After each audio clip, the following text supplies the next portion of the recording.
시편 1편 5절 6절 두 줄만 우리 다 같이 한번 한 목소리로 읽겠습니다. 시작. 그러므로 악인들은 심판을 견디지 못하며 죄인들이 의인들의 모임에 들지 못하리로다. 무릇 의인들의 길은 여호와께서 인정하시나 악인들의 길은 망하리로다. 아멘. 오후 예배 때마다 우리 고린도전서를 살펴봤는데 제가 고린도 후서 준비하다가 좀 다른 책을 준비하겠다 싶어서 좀 기도 중에 있습니다. 그래서 책이 정하기 전까지는 제가 좋아하는 성경 몇 구절 이렇게 뽑아서 말씀 좀 나누려고 합니다. 시편 1편 저 참 좋아하는데 특별히 5절 6절을 보면서 죽음에 대한 얘기를 오늘 좀 나눠보려고 합니다. 중국 저장성에 있는 황주시에 가면 중국의 3대 사찰이라 불리는 영엄사라는 큰 절이 하나 있습니다. 여러 가지로 유명한데 영엄사 뒤편에 가면 벽 전체가 한자가 벽이 적혀 있는 것이 관광지로 유명합니다. 사진에서 보는 것처럼 한자의 크기가 한 손바닥 정도의 크기, 저 그림 아닌데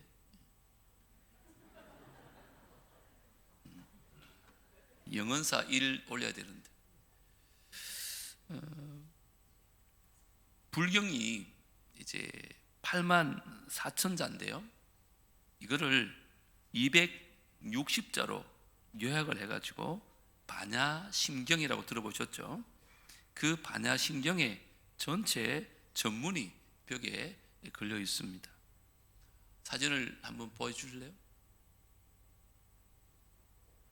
근데 벽에 가득 차 있는 저 글씨 가운데 몇 자는 반질반질 따라 있는 거예요.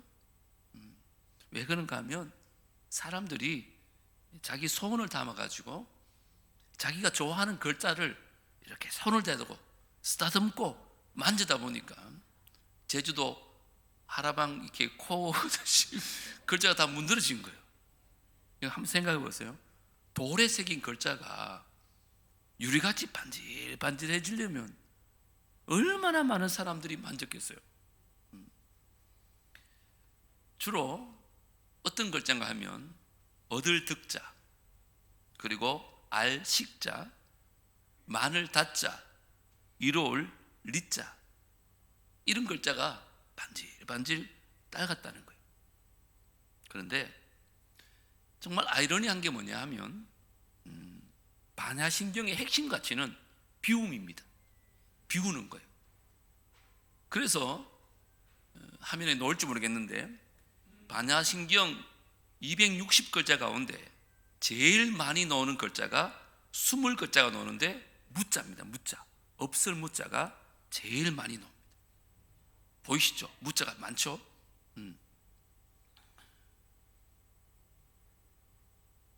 우리가 그렇게 집착하는 것에 대해서 좀 손을 놓자, 이게 반야심경의 핵심인데 그 불경을 대하는 사람들은 마음이 다른 거죠. 더 얻고 싶고, 더 알고 싶고, 더 가지고 싶고, 온통 소유에 대한 마음이 그게 담겨 있는 거죠. 이런 경향은 사실 불교뿐만 아니라 거의 모든 종교에 다 나타나거든요. 그럼 우리 기독교는 어떨까요? 솔직히 목사가 이런 말이 죄송한데 더 하면 되겠지 결코 덜하지 않습니다. 자, 중요한 거는 왜 이런 현상이 나타나는가라는 것입니다. 여러분, 이유를 정확하게 아셔야 될 거 아니에요. 왜 그럴까요? 왜 자꾸만 소유하려고 그럴까요? 인생을 구성하는 데 있어서 핵심 키워드가 4글자라고 합니다. 혹시 뭔지 아시겠어요?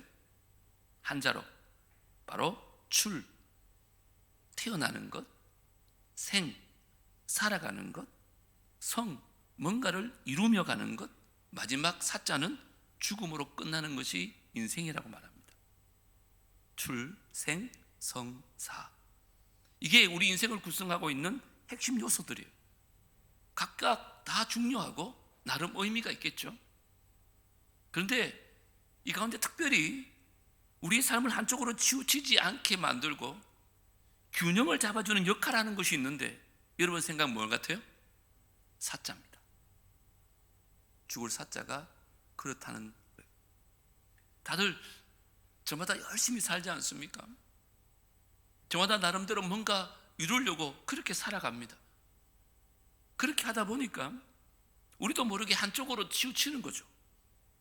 돈에 치우치든지, 욕망에 치우치든지, 자식에게 치우치든지. 그렇게 치우칠 때 그것을 잡아주는 역할을 하는 것이 바로 죽음이라는 것입니다. 그래서 예로부터 무덤은요, 사실은 사람들의 생활 현장에 그리 멀지 않았어요. 이 청도 가보셨습니까? 복숭아 밭이 많죠? 복숭아 밭 옆에다가 무덤 있는 거 보셨습니까? 일부러 가까이 두는 거예요. 아니면 최소한 자기들이 살던 집 뒷동산에 조상들의 묘를 씁니다. 왜 그럴까요? 영국에 가면 웨스트민스터 사원이라고 있거든요. 들어보셨겠지만 거기는 무덤이요, 바닥에 깔려 있어요. 교회 사람들이 그걸 밟고 지나가요. 여러분 왜 그럴까 할까요? 그것은 죽음이 우리와 그다지 멀지 않다는 것을 몸으로 느끼면서 살아야 된다는 거예요. 우린 죽음이 먼 날 있는 것처럼 생각하기 때문에 삶에 있어서 균형을 못 잡는 거예요. 하지만 죽음이 바로 우리 곁에 있다고 생각하면 우리 삶의 균형이 잡힌다는 거예요. 부와 권세를 정말 누릴 만큼 누렸던 로마의 16대 황제 마르쿠스 아우렐리우스라고 들어보셨을 것입니다. 이분은 황제이기도 하지만 사실은 철학자로 불릴 만큼 굉장히 통찰력이 있는 분이십니다. 그런데 이 사람이 하나님 모르잖아요. 죽음 이후의 세계가 뭔지 모르잖아요. 그런데 적어도 인생을 관찰해 본 결과 우리가 인생이 뭔가에 대한 본질을 정확하게 이해했어요. 그가 뭐라 그랬는가 하면 이런 말을 합니다. 삶이란 나그네가 잠시 머무는 곳이며 죽고 나면 명성은 잊힌다. 죽음 후에 명성이나 소유나 업적들, 칭찬은요, 당사자에게는 아무런 의미가 없다는 거예요. 여러분 그렇지 않습니까? 아니 죽고 났는데 그게 나에게 무슨 기쁨이 되고 그게 무슨 공로가 되겠습니까? 아무 의미가 없어요. 이 사실 하나만 우리가 제대로 알아도 권력지향적이던 사람이요, 그 자리에 멈출 수 있습니다. 인기지향적인 사람들도 이게 아니지 하고 돌아설 수 있고요, 쾌락에 빠져있던 사람도 그래 정말 허무하구나 돌아올 수 있는 거죠. 불신자들도 이럴 수 있다는 말이에요. 그런데 오늘날 소위 영생, 영혼을 소유했다고 하는 그리스도인조차도 애써 죽음을 외면하려고 하는 거예요. 당연히 찾아오는 건데 이게 놀라운 일이 아닙니까? 생각해 보세요. 영혼을 소유하고 하나님 나라의 영생을 소유했다는 사람들이 애써 일부러 죽음을 외면하고 살아가는 시대, 그게 이 시대예요. 여러분 물가가 이렇게 풍부했던 적이 있습니까? 우리 생활 수준이 지금보다 더 높았던 적이 있습니까? 소위 클릭 한 번이면 웬만한 정보나 웬만한 지식을 다 얻을 수 있는 이 좋은 환경에 사는데도 행복하다고 말하는 사람 찾기가 쉽지 않습니다. 이유가 뭔지 아세요? 인생의 본질 가운데 마지막 열쇠, 마지막 키인 죽음에 대해서 내가 애써 외면하고 살기 때문에 그런 거예요. 오늘 시편 1편은요 크게 세 단락으로 나눠지거든요. 1절과 2절은 인생에서 진정한 복이 뭔가, 그게 대한 얘기예요. 그리고 3절과 4절은 그 복된 길의 참된 원리를 가르쳐주는 것이 시편이에요. 다시 말하면 인생의 대헌장이라고 할 수 있어요. 그런데 마지막 결론이 뭐냐? 5절, 6절은 우리 인생의 마지막을 언급합니다. 우리 인생의 마지막에 어떤 일이 기다리고 있는가, 거기에 대해서 말하고 있단 말이에요. 여러분 결론부터 말씀드리면 생의 종착지를 염두에 두고 사는 사람이 행복과 가장 가깝고, 동시에 악인과 죄인과 오만한 자들의 자리에 길에 들어서지 않는다는 그 진리를 담고 있는 거예요. 자, 5절 6절 다시 한번 같이 읽어보겠습니다. 시작. 그러므로 악인들은 심판을 견디지 못하며 죄인들이 의인들의 모임에 들지 못하리로다. 무릇 의인들의 길은 여호와께서 뭐예요? 인정하시나 악인들의 길은요 망하리로다. 아멘. 악인들의 길은 마지막 날 하나님께서 인정하시지만 악인들의 길은 분명히 망한다. 그래서 죄인의 길에 서지 말라는 거예요. 악인의 자리에 앉지 말라는 거예요. 오만한 자리에 함께 누리지 말라는 거예요. 이 시편을 쓴 사람은 분명히 현재를 살아가고 있는 사람입니다. 그런데 그의 시선은 벌써 이 세상 순례길 마지막 지점에 가 있는 거죠. 그래서 인생을 결산하는 그 마지막 지점에서 하나님이 무엇을 심판하고 무엇을 인정해 주는지 거기에 시선이 딱 가 있는 거예요. 그러니까 이 땅을 살면서 행복을 선택할 수밖에 없고, 그렇게 살다 보니까 그런 인생은 행복하게 살 수밖에 없다는 거죠. 마지막 하나님의 심판을 늘 생각하고 염두에 두고 사는 사람이 여러분 오만한 자의 선택을 하겠습니까? 그걸 머릿속에 두고 사는 사람이 죄인들이 가는 길이 내게 유익하다고 해서 그걸 덥석 물겠냐고요? 절대 그렇지 않을 것입니다. 죽음을 생각하지 않는 거죠. 이 땅이 전부인 것처럼. 근데 한번 물어보겠습니다. 이렇게 사는 게 쉬울 것 같아요? 결코 쉽지 않습니다. 말씀을 전하는 저조차도 마찬가지입니다. 어쩌면 세상에서 제일 힘든 게 이걸 수도 있어요. 이거 왜 그럴까요? 살아있는 생명은 특징이 하나 있는데 자꾸만 살려고 하는 관성이 크기 때문에 죽음을 어지간해서 생각하지 않아요. 쉽게 말씀드리면 죽음은 멈춤이잖아요. 근데 생명은 움직이는 거거든요. 그 움직이는 걸 자꾸 잡으려고 하니까 충돌이 생기는 거예요. 그래서 사람은 어지간해서 죽음을 잘 생각하지 않아요. 가까운 사람이 뭐 장래가 났다든지 아니면 갑작스러운 사고를 경험할 때는 잠깐 멈춰서서 인생이 허무하구나. 우리 이장로님 얼마 전에 저한테 그런 말씀 하시더라고요. 이렇게 찰나적인 생각은 하지만 다시 생을 향해서 집착하고 거머쥐려고 하고 붙들려고 하고 그런 삶으로 또 돌아가는 거죠. 여전히 똑같이. 자, 그러면 이제 우리는 어떻게 해야 될까요?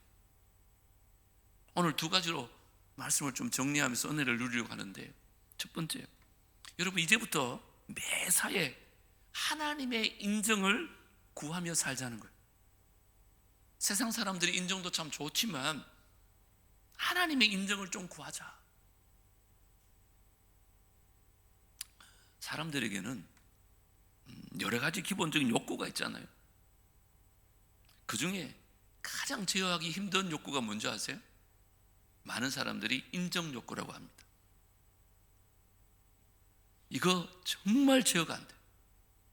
저도 마찬가지고. 우리는 저마다 고상한 얘기를 하고 거룩한 얘기, 진리 얘기를 하지만 사실은요, 인정받지 못해서 안달 아닙니까? 어떻게 하든 내 이름 썩자, 어떻게 하든 내 업적, 어떻게 하든 나의 장점을 드러내고 싶고 인정받고 싶잖아요. 수십 년 전에 했는 일도 만날 때마다 칭찬을 해줘야 돼. 그게 우리들 아니죠. 사실 그거 제어하기가 참 힘들어요. 나이가 들면 들수록 더 그래요. 그런데 여러분 정말 죽음을 코앞에 두고 있다면 그것들이 정말 아무것도 아니라는 것을 그제서 깨닫는 거죠.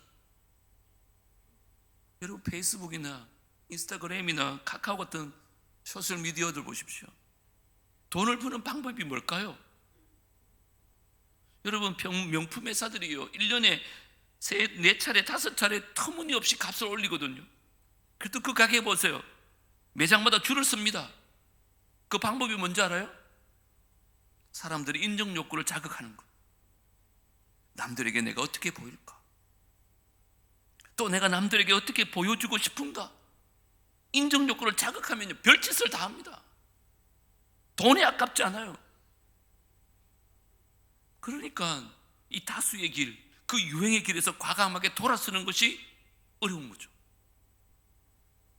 그런데 오늘 우리가 읽은 인생의 대헌장 10편 1편은 이렇게 마무리합니다. 무릇 의인들의 길은 누가 인정한다고요?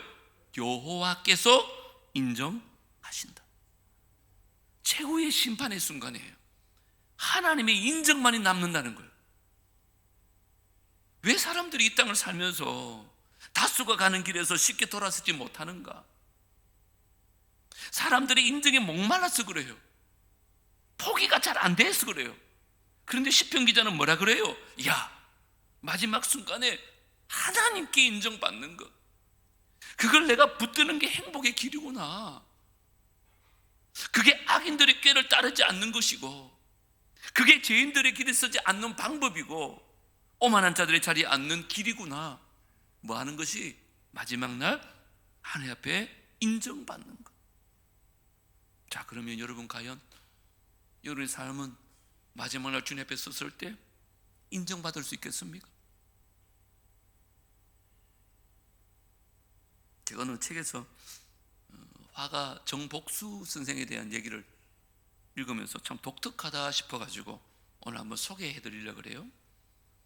이분이 참 독특한 게 청년의 때에 붓을 잡고 40년 동안 그림을 그렸는데 단 한 번도 그림의 주제를 바꾼 적이 없다는 거예요. 조금 전에 미리 보신 것처럼 이 사람은 인간의 몸을 그려요. 그 몸을 통해서 사람의 본질이 뭔가를 자꾸 드러내는 화가가 이분이에요. 그런데 갤러리나 하단에서 전혀 인기가 없어요. 보세요, 저 그림 사겠습니까 누가?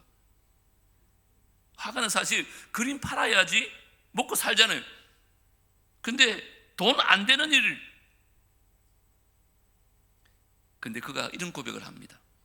나는 그림을 위해 다른 일을 하는 걸 못 견디겠더라. 차라리 거지로 사는 게 낫지. 그래서 진짜 반거지로 살았다. 누구는 자기가 대학 교수고 유명하니까 나를 불쌍하게 여길 수도 있겠지만 나는 오히려 그림에만 시간을 쏟지 못하는 그들이 더 불쌍하다. 나는 인정받기 위해서 그림을 그리지 않는다.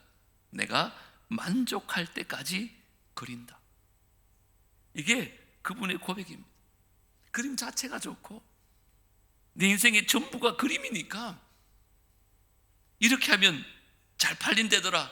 그런 다수의 길과 타협하지 않는 거죠. 여러분 기억하십시오. 지옥은 꼭 죽어서 가는 곳이 아니라고 해요. 어느 철학자가 말했습니다. 인간은 타인의 시선에서 이미 지옥을 경험하고 산다. 뭐라고요? 타인의 시선에서 이미 지옥을 경험하며 사는 거예요. 괴로울 때가 언제입니까? 한번 생각해 보십시오. 언제 괴로워요? 주로 남의 시선 때문에 괴로운 거예요. 남들하고 비교해서 거기에서 오는 것 때문에 내 인생이 지옥을 경험하고 있는 거 아니에요? 저 옆에는 참 행복해 보이는데 나는 불행해 보이고, 저분은 돈도 많이 버는 것 같은데 나는 돈도 못 버는 것 같고. 여러분, 그게 지옥입니다. 지옥은 죽어서 가는 게 아니에요. 이미 남의 시선을 의식하는 순간 우리는 지옥을 살게 되어 있다고요. 하지만 이 화가는 거기서 완전히 자유하잖아요. 성경으로 돌아가 볼까요? 아브라함의 조카 롯은 소돔에서 살았어요. 창세기 표현에 의하면 소돔은 멸망하기 전에 에덴과 같았어요. 그만큼 최고의 환경, 가장 완벽한 환경이었단 말이에요. 그런데 이 롯과 아내와 두 딸은요, 소돔 사람들 속에 살면서 소돔 사람들의 길을 따라가 버렸습니다. 여러분 생각해 보세요. 아무리 대를 잇는 게 중요하더라도 어떻게 딸들이 아버지에게 술을 취하게 만들어가지고 잠자리를 할 생각을 한단 말입니까? 여러분 이게 상식적으로 이해가 됩니까? 그런데 이걸 편하게 한단 말이에요. 무슨 말일까요? 이미 오랜 세월 그 다소가 가는 길에 내 시선을 두고 따라가다 보니까 나도 모르게 그게 자연스러운 나의 삶의 패턴이 되어버린 거예요. 그렇게 살아도 어색하지 않은 거예요. 이게 악인의 길이요, 죄인의 길이요, 오만한 자의 자리라고 말하는 거잖아요. 이게 무서운 거예요. 내가 그냥 조그만 것이라고 허락하고 가만히 두고 그러면서 어느새 나도 모르게 그것이 나의 자유로운 삶의 일부가 되어버리는 거죠. 반면에 다니엘과 세 친구를 한번 보십시오. 10대 초반에 자기를 망가뜨린 적국, 우상들이 절비한 바벨론의 심장부의 왕국으로 붙들려갑니다. 그것도 내시로. 여러분, 거기 가면 선택지가 하나밖에 없어요. 자포자기하는 거죠. 이제 나는 끝났다. 여기서 잘 적응해서 살 수밖에 없지. 그래야 될 텐데 그 최악의 상황에서 다니엘과 세 친구는 뜻을 정합니다. 이게 무슨 의미일까요? 하나님의 인정을 구하는 삶을 살기로 자기 인생을 거는 거죠. 세상의 유행이 아니라, 세상의 요구가 아니라 하나님의 뜻을 따라 하나님 앞에 인정받는 삶을 살기로, 죽으면 죽으리라는 마음으로. 자, 그렇게 살면 어떻게 될 것 같아요? 여러분 생각에는 세상에서 도태될 것 같죠? 그런데 어떻게 되느냐? 다니엘 2장 47절 보세요. 왕이 대답하여, 이 왕은 누구예요? 적국의 나라, 우상의 나라. 그 왕이 이렇게 말합니다. 다니엘에게 이르되 너희 하나님은 참으로 모든 신들의 신이요 모든 왕의 주제시로다. 다시 그 다니엘이 삶을 통해서 하나님의 영광을 드러내는 거 멋지지 않습니까? 어떤 처지에서도 하나님의 인정을 구하고 그분의 인정을 갈망하면서 반드시 하나님께서 인정하는 삶의 결론을 맺게 되어 있다는 거예요. 죽어서도 살았어도 이 길을 걸을 수 있는 우리 모두가 되어지기를 주의 이름으로 축복합니다. 한 가지만 더 살펴보는데, 내게 주어진 하루를 이제 마지막이라고 생각하시면서 살아야 됩니다. 여러분, 중세 시대 교수형은 제수를 이제 목에다가 밧줄을 매걸고 양동이 위에 올려놓습니다. 그러다가 옆에 있는 집행관이 양동이를 발로 탁 차버리면 그걸로 끝이 나는 거죠. 그것을 영어로 kick the bucket이라고 말합니다. 양동이를 차다는 뜻이거든요. 그때부터 버킷 그러면 우리는 양동이라는 뜻인데 죽음을 생각하는 단어가 되었습니다. 버킷리스트 들어보셨죠? 그러면 죽기 전에 해야 할 일, 다들 그렇게 생각하지 않습니까? 영화도 있었잖아요. 시한부 인생을 사는 두 노인이 있었어요. 그들이 죽기 전에 꼭 해보고 싶은 걸 적어놓고는 그걸 하나씩 해가는 내용이 그 영화예요. 두 주인공이 있는데 카트라는 노인은 자기가 평생 일만 하다 보니까 이 아내하고 마음이 너무 멀어져 버린 거죠. 그걸 죽음 직전에야 깊이 깨달아요. 그래서 아내에게 가서 자기 마음을 솔직하게 다 얘기하고는 미안해노라고 그렇게 고백하고는 사랑을 회복하는 내용이에요. 또 다른 주인공 에드워드는 병원을 소유하고 있을 만큼 어마어마한 부유였는데 맨 마지막에 보면 서로 왕래조차 하지 않았던, 전화도 하지 않았던, 원수같이 지냈던 딸을 찾아갑니다. 그리고 나비로서 잘못했다고 그 딸에게 용서를 빌고 손녀를 마지막에 껴안고 입맞춤을 합니다. 죽음을 염두에 둬야만 할 수 있는 일, 그걸 버킷리스트라고 합니다. 그냥 내가 하지 못했던 일을 해봐야지, 이게 버킷리스트가 아니에요. 원래 뜻은 죽음이 내 코앞에 있을 때 마지막에 내가 해야 할 일이 무엇인가, 여기에 눈을 뜨는 것이 버킷리스트입니다. 요즘 우리가 주기도문을 살펴보고 있는데 제가 설교 준비 때문에 여러 가지 책도 좀 읽고 자료도 보면서 일용할 양식을 이렇게 해석하는 목사님이 계시더라고요. 제가 나름대로 일리가 있어서 한번 소개해 드립니다. 이분은 이러한 양식을 그저 오늘의 필요한 것을 구하는 기도라고 생각하면 안 된다는 거예요.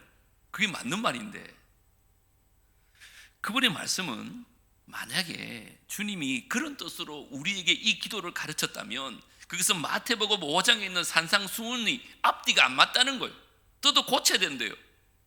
왜 그런가 하면 이 주기도문 바로 이어서 마태복음 6장의 기도의 응답에 대해서 이렇게 말해요.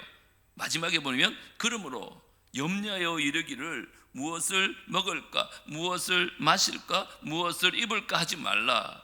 이는 내 다 이방인들이 구하는 것이라. 너희 하늘 아버지께서 이 모든 것이 너희에게 있어야 할 줄을 아시느니라. 그런즉 너희는 먼저 그의 나라와 그의 의를 구하라. 그리하면 뭐요? 이 모든 것을 너희에게 더하신다 그랬잖아요.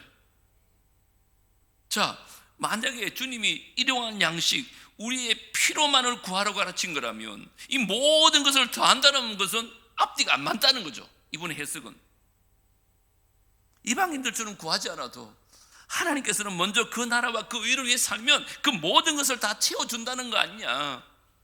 그러면 주님께서 말하는 일용할 일이 뭘 뜻일까? 이분이 이렇게 해석합니다.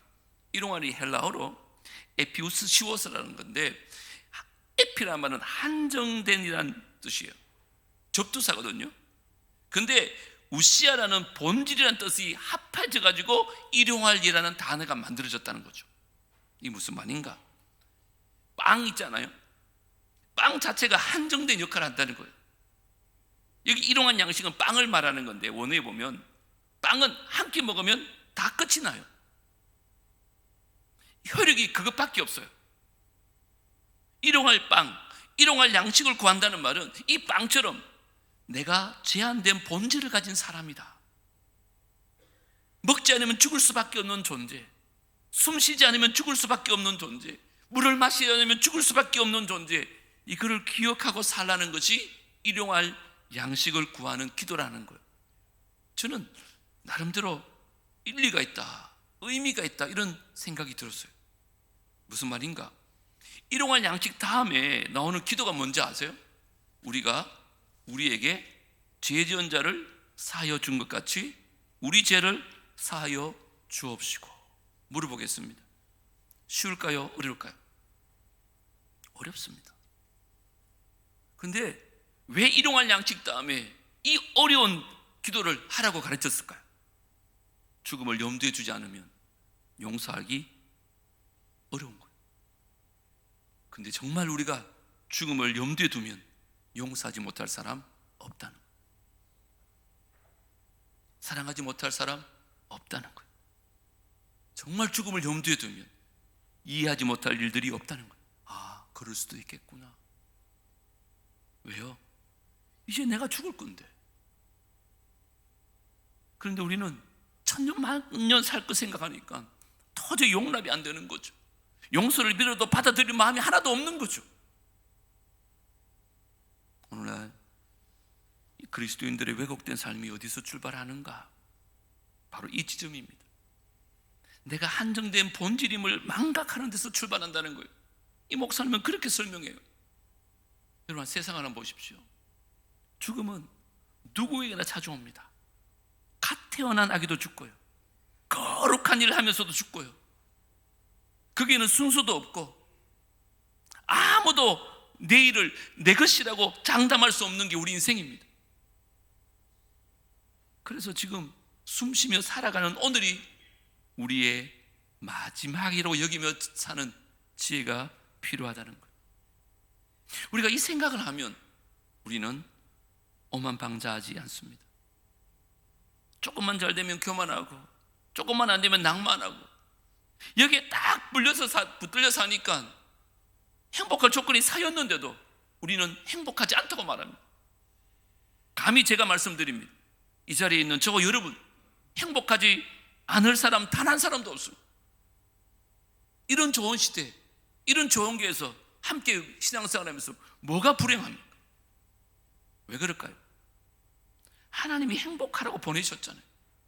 그리고 지금 하나님이 행복할 조건을 다 주셨잖아요. 근데 왜 안 행복합니까? 너무 많은 것을 내다보는 거예요. 머릿속에 너무 많은 것들이 차 있어서 그래요. 사람들이 왜 염려하고, 왜 두려워하고, 왜 걱정합니까? 죄다 내일 때문입니다. 내일에 먹을 양식, 내일에 쓸 돈, 내일에 버틸 건강, 내일 어떤 일이 일어날까? 이것 때문에 다 걱정, 근심하고 염려하는 거예요. 그래서 주님이 뭐라 그래요? 내일은 내일을 염려하라. 내일은 걱정하지 말라는 거예요. 왜? 우리 속안이 아니에요. 그게 바로 이 말씀 때문에 너희의 삶은 오늘에 충분하니까. 따라합니다. 우리의 삶은 오늘에 충분하다. 믿으십니까? 기분 나쁘십니까? 이게 우리라니까요. 우리는 오늘 하루가 충분한 인생. 오늘 내가 먹을 수 있고, 오늘 내가 건강이 있고, 오늘 내가 누군가와 함께 사랑을 나누며 축복할 수 있고, 함께 교조할 수 있으면 그게 행복이에요. 그래 염려에서 자유할 수 있어요. 여러분, 오늘 말씀의 제목처럼 죽음이 우리의 상급이라는 그 생각이 드는 순간부터 사람은요 급진적으로 변할 수 있어요. 저는 이게 그리스도인들의 진짜 힘이라고 믿어요. 초대교회 한번 보세요. 죽음이 면전에 있으니까요, 이 사람들이 얼마나 멋있게 사는지 몰라요. 죽음이 두렵지 않거든. 그러니까 세상이 감당치 못할 삶을 살았다 그러잖아요, 성경이. 우리가 그 시대에 살았으면 늘 불평불만으로 살았을 거예요. 그런데 그 사람은 달랐어요. 왜요? 죽음이 상급이라고 생각했으니까. 빨리 죽고 싶은 거예요. 빨리 가고 싶은 거예요. 빨리 하나님께 인정받고 싶은 거예요. 그러면서 오늘 최선을 다해 사는 거죠. 시편 1편 마지막으로 정리하는 게 죽음은 우리의 상급이라는 거예요. 왜요? 마지막에 하나님 앞에 결산할 때 우리가 심판이 아니라 하나님의 인정을 받기 때문에, 그걸 염두에 두고 사는 한 우리는 언제든지 당당할 수 있고요, 언제든지 행복하다고 고백할 수 있고, 언제든지 누군가에게 유익이 될 수 있는 참 행복자의 삶이 되어질 줄 믿습니다. 오늘 죽음이 우리의 상급이라는 사실을 꼭 기억하시고 매사에 이제 다른 것이 아니라 하나님의 인정을 구하며 살 수 있기를 주의 이름으로 축복합니다. 그러려면 오늘 내게 주어진 이 하루를 인생의 마지막으로 생각하고 최선을 다해 사십시오. 그래야 하나님 앞에서 잘했다 칭찬받고 인정받을 줄 믿습니다. 내일은 내일 맡기세요. 오늘 그냥 행복하게 사시고, 내일이 주어지면 내일까지 또 일평생 내내 그렇게 살아가는 거죠. 그런 인생이 복된 인생인 줄 믿습니다. 하나님 감사합니다. 시편 기자는 인생의 대원장에서 마지막 죽음의 순간 하나님 앞에서 인정받는 사람이 있는가 하면 멸망하는 사람이 있다고 말합니다. 과연 우리의 삶을 돌아봤을 때 하나님 앞에 인정받는 삶일지 아니면 하나님 앞에 멸망당할 삶인지 돌아보기를 원합니다. 물론 예수 믿음으로 말미암아 구원을 누리겠지만 혹시 내가 받은 구원을 당연한 것처럼 착각하며 살지는 않는지, 내 삶이 매사에 하나님 인정을 구하며 살게 하여 주시옵소서. 내일은 내일 염려하고 그냥 오늘 내게 주어진 하루 마지막이라 생각하고 최선을 다하여 행복하게 사는 것이 행복자의 인생인 줄 믿습니다. 이제부터 우리 남부의 모든 성도들 그렇게 살아서 행복자가 되게 하시고 마지막 날 주님 앞에 인정받는 우리 모두가 되게 하여 주시옵소서. 서로 사랑하고 서로 용서하고, 내 인생이 오늘이 마지막이라면 내가 뭘 못하겠습니까? 오늘 이 말씀 꼭 기억하며 살아가게 하여 주시옵소서. 예수님 이름으로 기도드리옵나이다. 491장 말씀 기억하며 찬양합니다.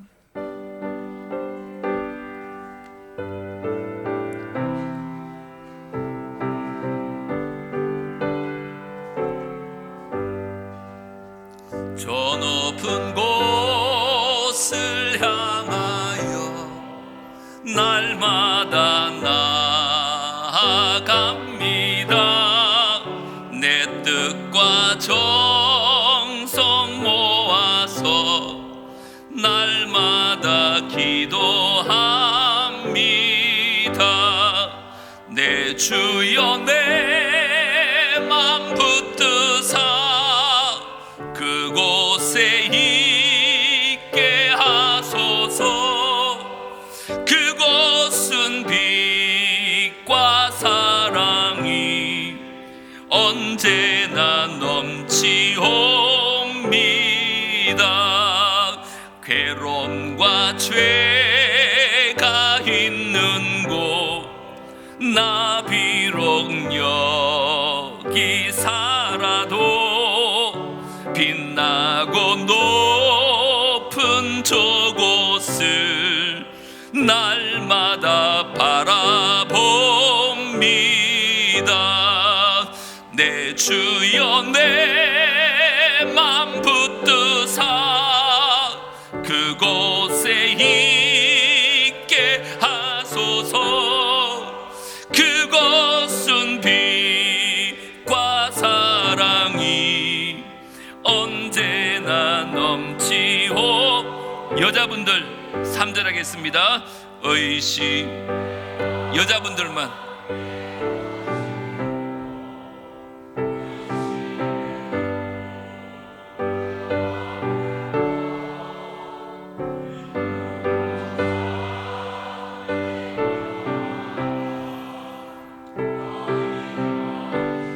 다 같이 찬양합니다.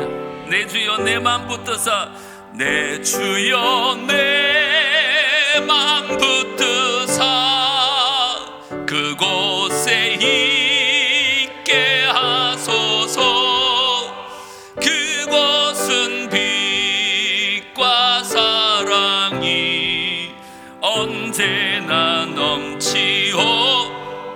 4절은 남자마입니다. 험하고 높은 이 길을 싸우며 다시금 기도하오니 내 주여 인도하소서. 다 함께 찬양합니다. 내 주여 내 맘 붙드사 그곳에 있게 하소서. 그곳은 빛과 사랑이 언제나 넘치옵니. 내 주를 따라 내 주를 따라 올라가 저 높은 곳에 우뚝 서 영원한 복락 누리며 즐거운 노래 부르리. 내 주여 내 맘 붙드사 그곳에 있게 하소서. 그곳은 빛과 사랑이 언제나 넘치오. 내 주여 내 맘 붙드사 내 주여 내 맘 붙드사 그곳에 있게 하소서. 그곳은 빛과 사랑이 언제나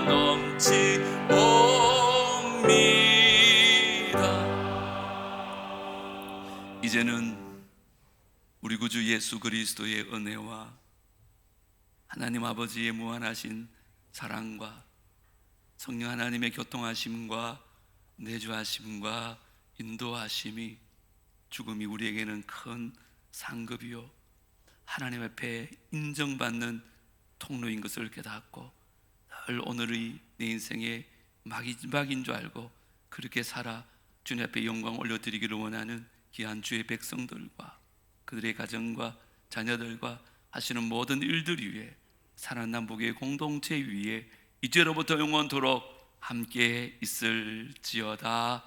아멘.